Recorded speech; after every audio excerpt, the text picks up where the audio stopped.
The views and opinions expressed on our podcast by us or by any guest are those of our own and of our guests. They do not reflect the views, opinions, or approval of any Grand Lodge of Freemasonry or any lodge of any jurisdiction.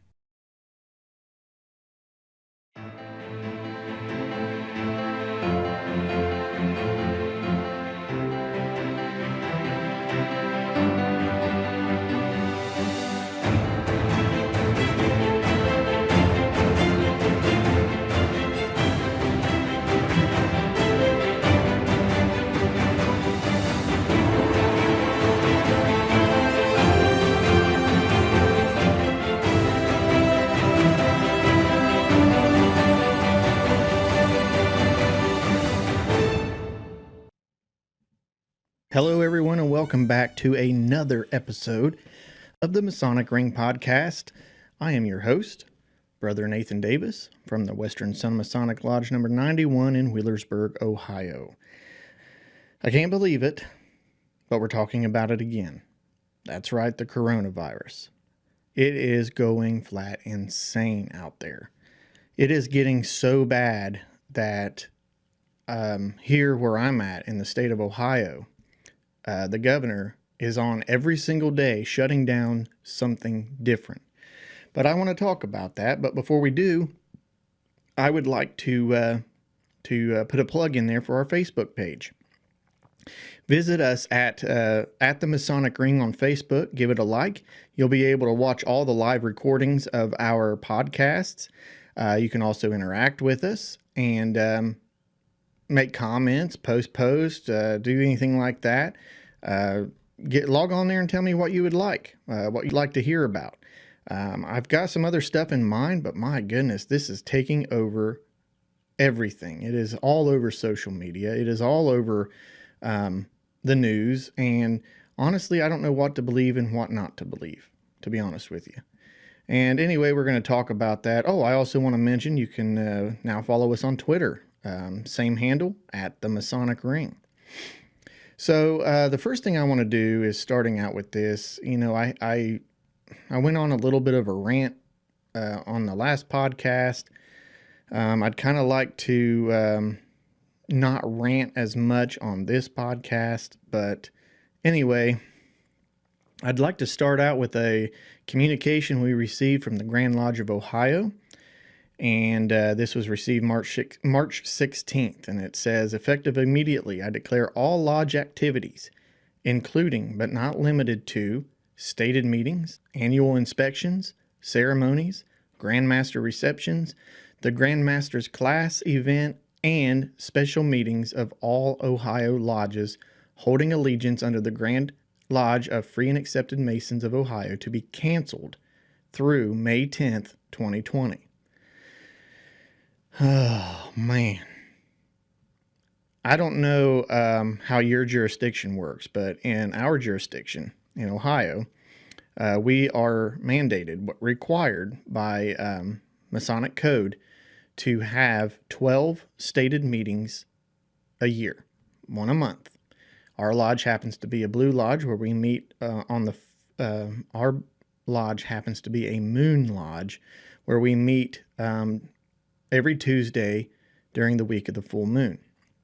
We won't be meeting for April or May because our stated meeting falls before May 10th.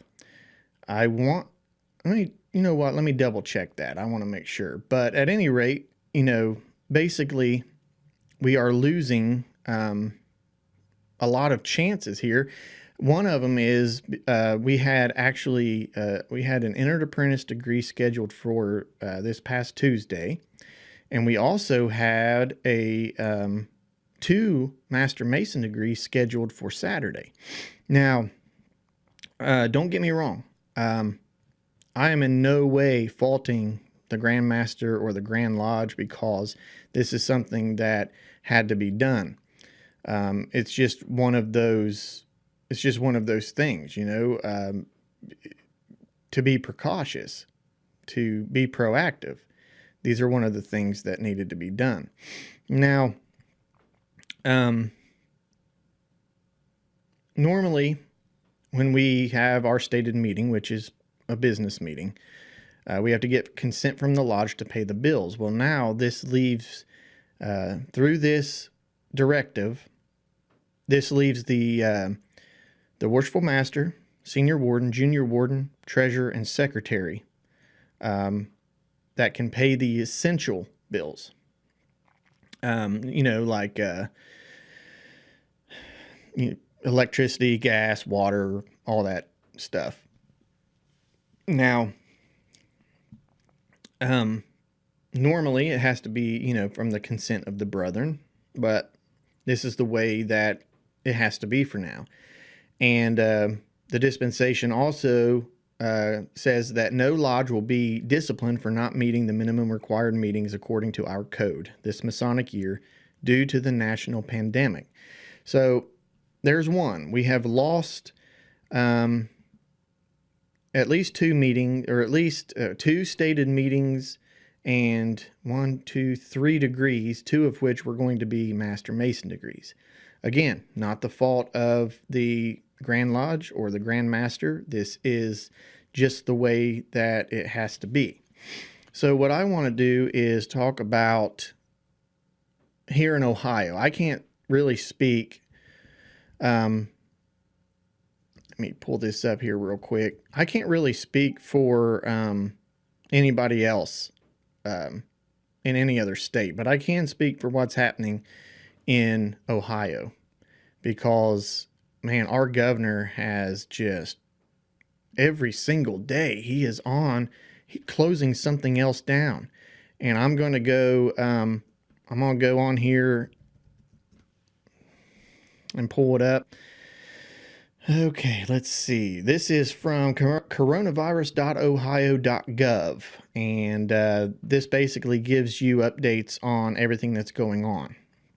So here in Ohio, we have, as of March 18th, 2020, updated at 2 p.m., we have 88 confirmed cases in Ohio, 19 counties in Ohio, and there are 26 number of hospitalizations in Ohio.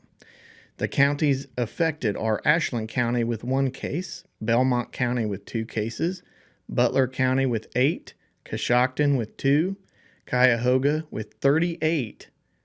38, my goodness. Darke County with 1, Delaware with 1, Franklin, which is Columbus, 7. I think that says Gage, 1, Huron 1, Lake County 2, Lorain 6, Lucas 1, Mahoning County 3, Mendina 4, Stark 3, Summit 4, Trumbull 2, and Tuscarawas 1. I know I did not pronounce all those correctly. Anyhow, basically, we have 88 confirmed cases, and there are 333 cumulative number of individuals under health supervision, which I assume are under self-quarantine. So within the past week, this is what the governor of Ohio, Governor Mike DeWine, all politics aside, he happens to be a Republican, but all politics aside, some of this to me has been just going way, way above and beyond. And I'll tell you why. Let me pull these up here. I'm sorry, I'm having to jump back and forth, but okay, this is an executive order for temporary pandemic child care.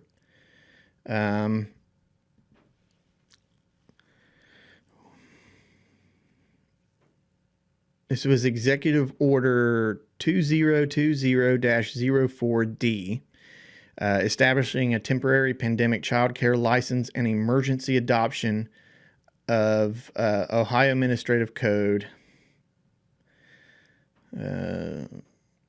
On January 31st, 2020, Health and Human Services Secretary Alex M. Azar II declared a public and health emergency for the United States to aid the nation's healthcare community in responding to the COVID-19. So here is there's a whole bunch of other stuff that goes through the Ohio Revised Code and all that. So it says, now therefore I, Mike DeWine, Governor of State of Ohio, by virtue of the authority vested in me by the Constitution of the United States, specifically the implied police powers of the 10th Amendment, the Constitution of the State of Ohio, Article 3, Section 5, and the laws of this state, do hereby order and direct that the Ohio Department of Job and Family Services issue a new temporary license for temporary pandemic child care during the extent of the declared state of an emergency. That one there makes sense. That one wasn't the one I was talking about, but that was one executive order. Now we're going to go and talk about another one. And until most of these really aren't that big of a deal, until you get to here towards the end, because this one really, really peeved me off. Let's see. He also signed an executive order. Unemployed workers will include individuals requested by medical personnel. Helping the unemployed workers. That's a good one. I have no problem with that one. I have no problem with most of these. The problem is the economy, man. Some of this stuff is just going to be just destructive to the economy.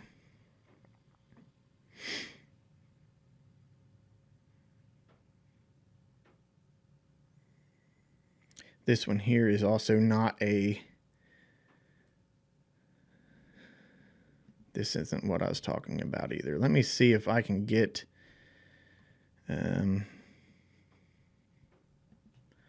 sorry, everyone. I tried... I am prepared for this, but all these... There's all kinds of executive orders, and they're all mixed up, and I can't get them in the right order.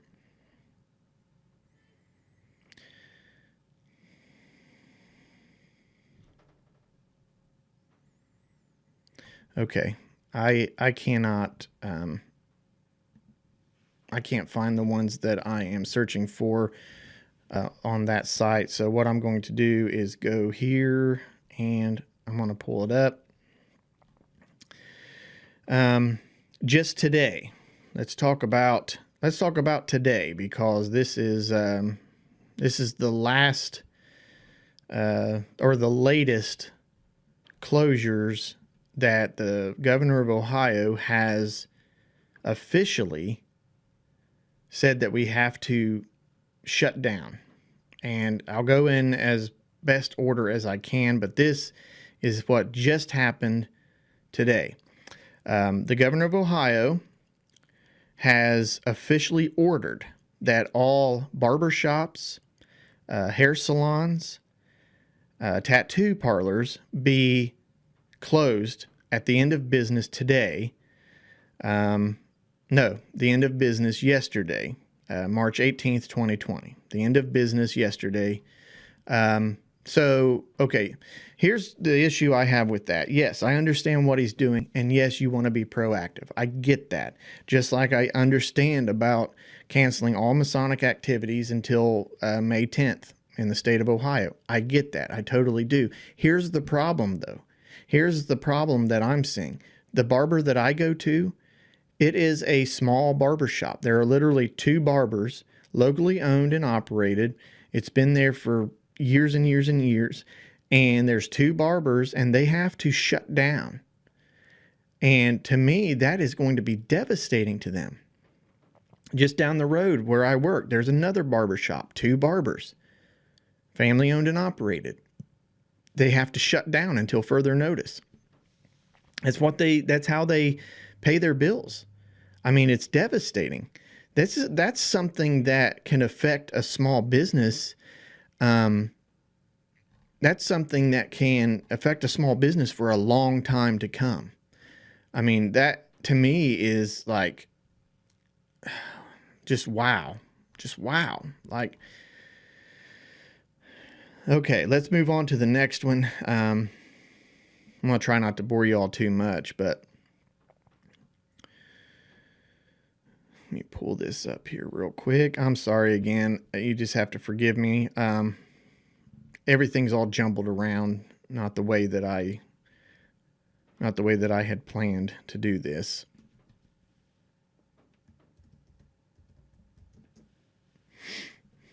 That's what they say. They say don't make plans because everything will jumble. Let's see. This was issued yesterday, March 18th. Yes, Ohio Governor Mike DeWine is ordering all hair and nail salons, tattoo parlors, barbershops to stop business. And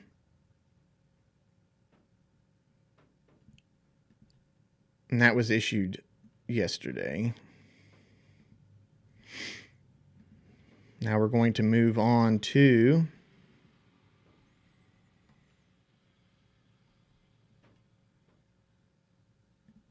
this was issued March 16th, Monday, March 16th. And it says that this is the one of the things that the governor has shut down. Let's see. He has shut down all gyms, fitness centers, recreation centers, bowling alleys, indoor water parks, movie theaters, and trampoline parks across the state until further notice. That was on March 16th. This one here was issued on March 15th, Sunday. This has to do with restaurants. He's quoted as saying, "What we can't have is people congregating and seated. I'm aware that this will impact many, many good workers, and I can't tell you how sorry I am, but we will work to migrate the suffering. It is our goal for everyone to get through this." So what he has done is on Sunday, March 15th, he shut down all restaurants from serving inside the restaurant. They can still do takeout, they can still do delivery, and they can still do drive-through, but they cannot have their lobbies open or their dining rooms open. So in my area, southern Ohio, almost to the southernmost point of Ohio, this is a very impoverished area. And a lot of our restaurants, sure, we have some of the big chain fast food restaurants, but a lot of our restaurants are locally owned and operated, and it's going to be devastating. Devastating. And here's the big one. This was effective this past Monday. All Ohio schools are closed for at least 3 weeks. At least 3 weeks, all schools are closed. And that includes public, private, and primary schools.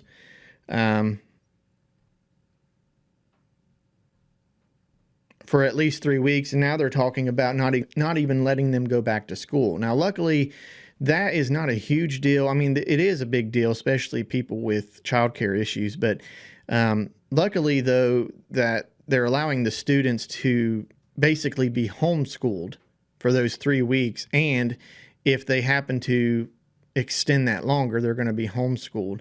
So it won't count against them, and the kids can still, the ones that are seniors can graduate, and the ones that are in grade school can move on to the next grade. So that's a good thing. Here locally, this is a local town, the city of Ironton.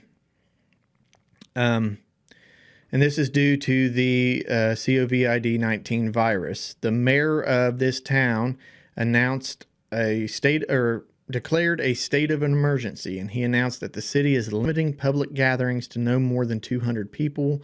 This was issued Thursday, March 12th.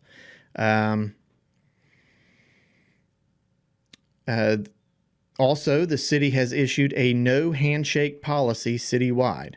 The city is working with schools to find out what steps can be taken next. Government buildings in the city will remain open at this time. I believe since this had come out, they've actually shut that down. They've shut the government buildings down. Primary personnel only.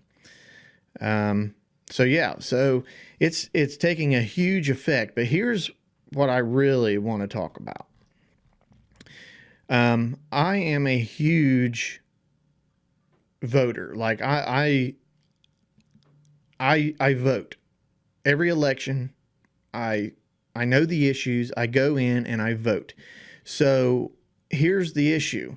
We were supposed to have our primary election this past Tuesday, the 17th. Well, come Monday evening, Governor DeWine says he is requesting, because he does not have the authority to postpone it, but he was requesting that the primary election be moved to June 2nd, be postponed. And this is like hours before the polls are supposed to open. And you talk about, you've got the presidential primary. You've also got some of your higher up governments, congressmen, senators, all that. Yeah, that's important. But I'm more upset about it because of the local elections. You know, county commissioners, the county sheriff. Well, there's 2 county commissioners, county sheriff, things like that, things that are really important for our local area, and it gets postponed. Well, what happens is Governor DeWine suggests that then because he doesn't have the authority, he then has to file a lawsuit in federal court to be able to postpone that. Then what happens is, this is all happening like this evening, like the night before the election. So then what happens is a judge denies his request, and then we find out that the election is back on. So then we're getting, everything's getting ready. Then about midnight, I forget her name, and I don't have it pulled up, and I'm not going to waste your time looking for it, but the Director of Health and Human Services of Ohio declared that because it is a health risk and it is a pandemic, that she could order the election to not take place. And we're talking about in-person election at the polls. Ohio offers absentee ballots that you can go and vote by mail. I've done it once. I don't like doing it. I will if I have to, but I'm an in-person voter. I like going in there. I like getting my sticker. I like the whole experience of it. So a federal judge rejected it. Then they turned right around and declared an emergency. And listen, devil's advocate, I understand. We don't want a lot of people congregating together. But as I said on last week's podcast, here's what's bothering me about this. The coronavirus is a general term. Most of us have had a coronavirus in our lifetime. SARS was a coronavirus. MERS was a coronavirus. And it's closely related, kind of like a cousin to the rhinovirus, which is a common cold. So here's my question. Most everyone, not everyone, but most everyone that is getting it is recovering from it. And there was a newborn baby that had it in China that recovered from it. The people that are dying from this, most of them, not all of them, of course, but most of them have pre-existing conditions such as COPD, diabetes, and most of them are getting pneumonia and they're not being able to come out of it. My question is, this is such a huge pandemic, and yet more people are recovering from it than are dying from it. My question is, and I hate to sound like this because I know coming from a Freemason, this is going to sound like one big fat conspiracy.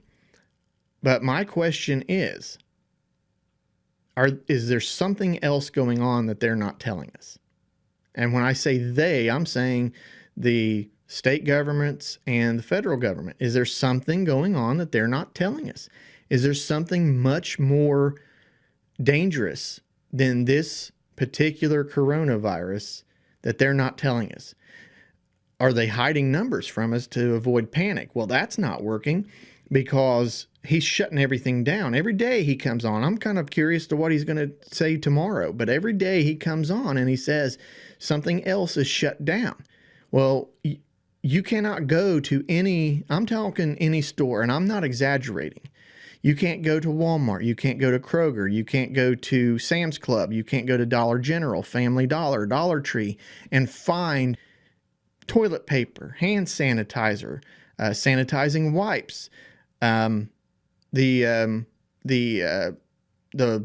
moist wipes, the flushable moist wipes. You can't find bread. You can't find milk. You can't find a lot of canned goods. People are in droves going and hoarding all of this stuff. They are grabbing all of this stuff. My wife and I went to Sam's yesterday, and I knew what it was going to be when we got there. And we're not going there to hoard anything. We're going there for normal shopping, normal stuff that we need. We go there, and normally where there are hundreds of rolls of toilet paper all the way in the back on pallets, that whole entire place was empty. Empty. There was no paper towels. There was no napkins. There was no tissues. And there was no toilet paper. It was completely empty. You go around to the cleaning aisle, and everything is empty except stuff like Pledge, the Swiffer wet jets, stuff like that. Hand sanitizer? Nope. Wipes? Nope. We went over to the grocery side. The only meat that they had there at that time was seafood. There was nothing in the coolers. There was nothing. No meat. You go over to the bread. No bread. No buns. There were rolls, but there was no buns, no hamburger buns, no hot dog buns, no bread of any kind.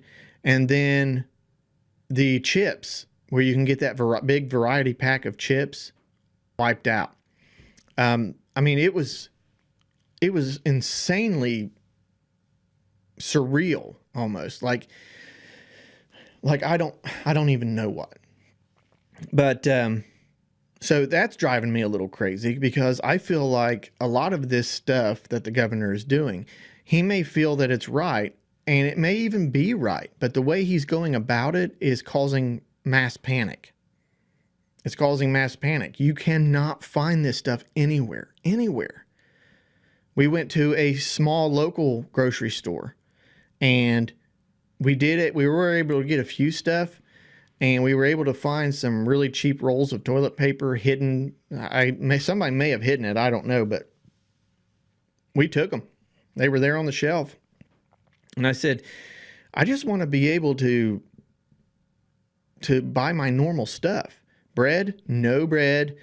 We did find hamburger buns. No hot dog buns. Obviously no hand sanitizer, no Clorox wipes, nothing like that. I don't know. It is just flat crazy, just crazy. And it's driving me nuts. The mass hysteria, the mass panic that is going on. And again, I'm not blaming anyone. I'm not blaming anyone for this, because it's almost like they are creating it. They're creating the panic. They're adding to the chaos. Instead of going about it a different way, it's like he gets on there and he just starts closing everything down. And people are afraid that they are going to be out of food and the grocery stores will be closed down. Just as quick as they get a truck in, just as quick as that happens, everything's gone. I mean, you can't, it's like 3 times the crowd of Black Friday shopping, which I thought was, you couldn't get any worse. Well, I was wrong. You see cars lined up down the road trying to get into Kroger of the mornings when the truck comes in. I'm driving past going, what in the world is going on? It drives me insane, because I think a lot of this panic could have been prevented. But that's just my opinion, and I may be wrong, but that's just the way that I see it. But anyway, even my business, I'm a branch manager for a propane company, and we had to institute a safety awareness plan. We had to come up with ways to limit exposure to the public and what to do. Luckily, I always have hand sanitizer on hand for the office, just because we deal with a lot of money. We deal with a lot of people. We're shaking hands. Hand sanitizer is a good thing. Washing your hands is always better, but hand sanitizer is there. So I had some, but I needed more. And it was just, you can't find it anywhere. But we have not yet been ordered to close our doors or anything like that, but we are trying to do things that limit our exposure to the public. And that's really hard, because you can't just shut us down. Us or any other propane company in the state, you can't just shut us down. People require that for their heat. It's essential. It's part of their home utilities. The problem is the state of Ohio does not recognize propane as a utility like they do natural gas. Don't ask me why. I don't know, because we do the same thing. The only difference is we're not piping it into your home. We set you a tank, we fill up your tank, and then we pipe it into your home. But anyway, I mean, they can try, but honestly, they can't do it. It's still chilly here in Ohio. It's still I wouldn't say cold, but it's chilly. People need that for their heat. People are still using that, and you can't shut us down. So, and obviously, being that this is a fuel product and a source of energy, it kind of goes up and down a little bit with gas prices and oil prices. So, the market in propane is kind of bottoming out. Our market price has dropped. Wholesale prices has dropped.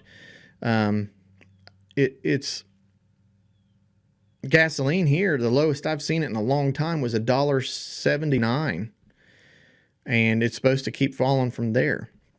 So I don't know, but this is starting to get really, really, really real, really real. And what bothers me most about the whole thing is the panic, because I think that the panic could be avoided. I think the way that it is announced and everything is announced should be handled differently. But that's my opinion.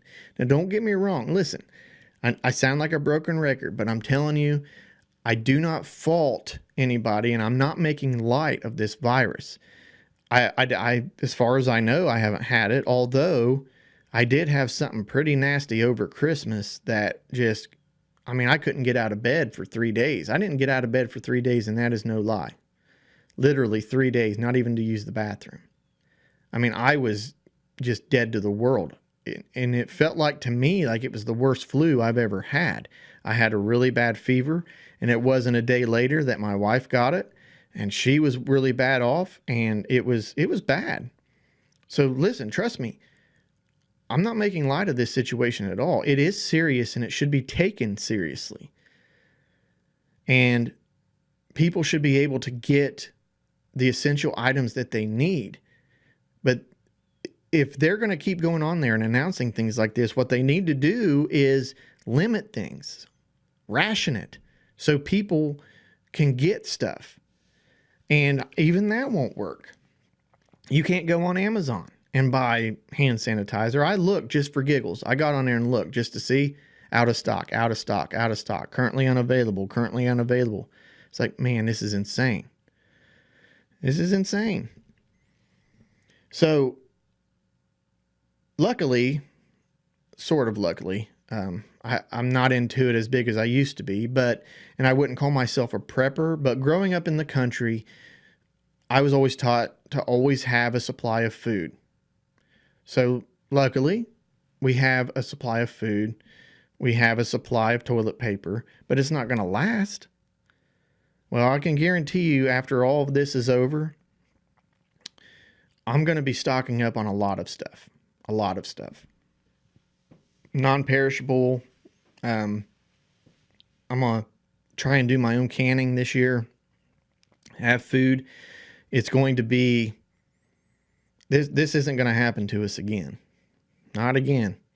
And that's if we come out of this, because the whole world's going nuts. However, I did hear, and I cannot, I don't know if this is true or not, but I heard that the coronavirus hospitals or outreach centers that were handling just the coronavirus are starting to shut down because they don't have enough new patients to keep them going.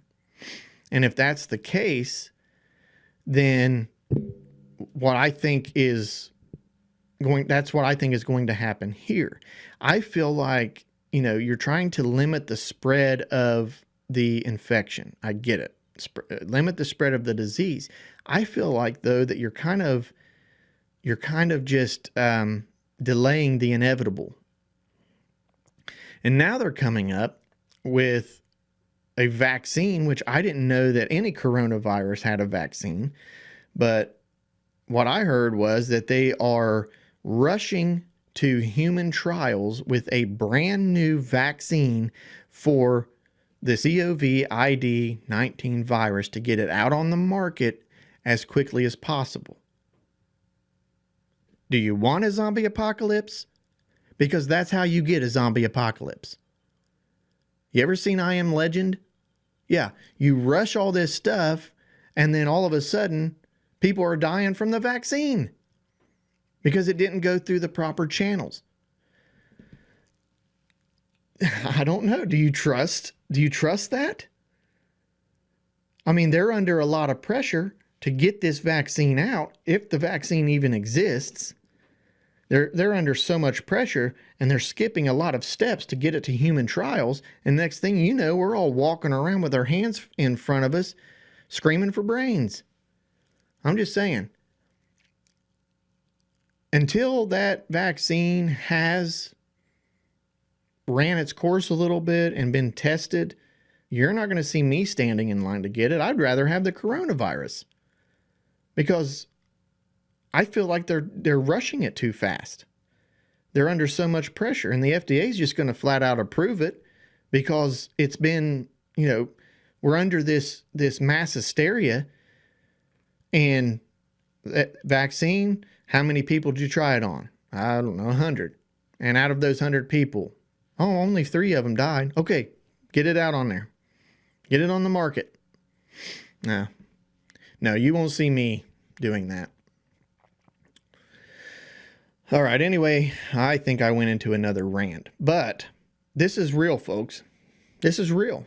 And I can't ever remember there being this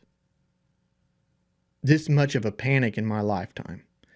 I've been trying to think back, even when SARS was out, and SARS was considered a coronavirus, and maybe it's because there wasn't as many reported cases of SARS in the United States. I don't know, but it was, all the symptoms pretty much line up with SARS. So I don't know, but I remember that 2003. It was the virus that was going to kill us all. I mean, it was all over the news, and that's all you heard about was SARS this and SARS that. Even the government was getting on there saying people need to do this and need to do that to help prevent the spread of this this disease and all this stuff. And there still wasn't mass hysteria. And now all of a sudden,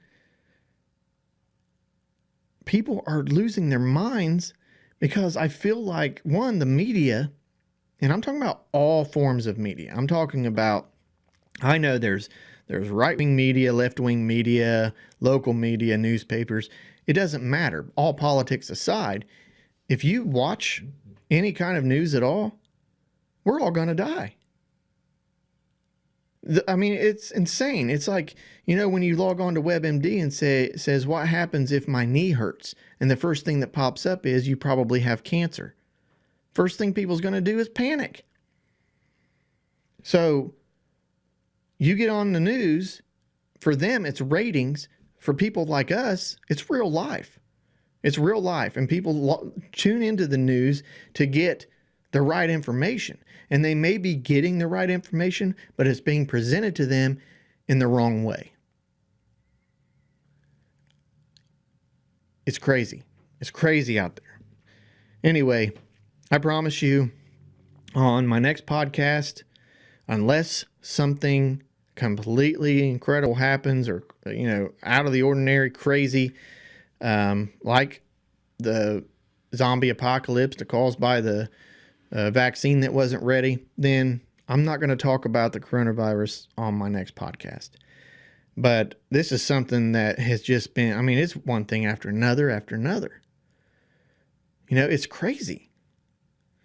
And where I'm at in southern Ohio, most of all the cases have been around the big three C's. The Cincinnati area, Columbus area, and Cleveland area. Well, each one of those cities has a major airport. And as they say, it's a traveling disease where you come back from overseas, and so everybody in that area has been exposed to it. And where we're at, we've had a few quarantined, we've had a few tested for it, but where we're at, no one I would say within 100 miles of us, that sounds about right, 90 to 100 miles of us has had the coronavirus. And I know it takes 2 to 14 days for it to actually show symptoms and actually get sick. And there's people that could have escaped quarantine. I say escaped, that's not what I meant, but gotten past quarantine because they weren't showing any symptoms, but then get down to our area and all of a sudden they have symptoms. I get that. But he's doing all this to the entire state of Ohio, and in this area, it can be detrimental. I'm not going to be surprised if some of these local businesses have to end up just folding up, just filing bankruptcy and closing up and I know that seems like I'm kind of exaggerating a little bit, but I promise you I'm not. This area is impoverished enough as it is without adding to this. So, and now the federal government's going to send everybody $1,000. But then you listen to one politician, it's $1,000. You listen to another one and it's $4,900, and then you listen to another one and it's $2,500. And if we do get it, let's just say everyone in America that filed taxes gets $1,000 check from the federal government as part of an economic stimulus plan. Guess what? It's not free money.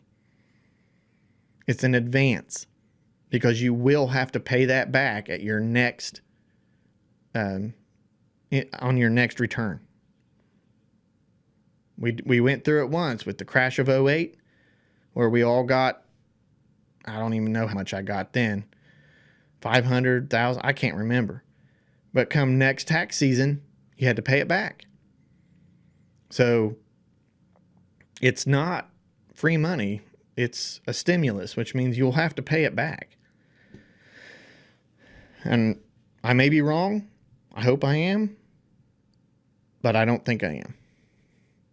Anyway, I'm going to end this episode today, just because if any of you are actually still listening, because I kind of went on a rant, I wouldn't have blamed you to log off. But next week, my plan is to talk about, unless something else changes, and I'm not talking about with the coronavirus, I'm talking about changes with my planning, but I'm hoping to do another famous Freemasons episode. So I want to thank you all for watching, and thank you all on Facebook for logging on. And if you don't mind, if you're on Facebook, give this page a like and share it around. Let's see how many people we can get to watch. Anyway, my name is Brother Nathan Davis. I thank you for watching, and always remember to keep it on the level. I'm a master mason, and I shine the light with pride. I will teach of all our values with the great Creator's guide. I present my craft with honors to a world who is in need. Well, I'm a master mason, and I want the world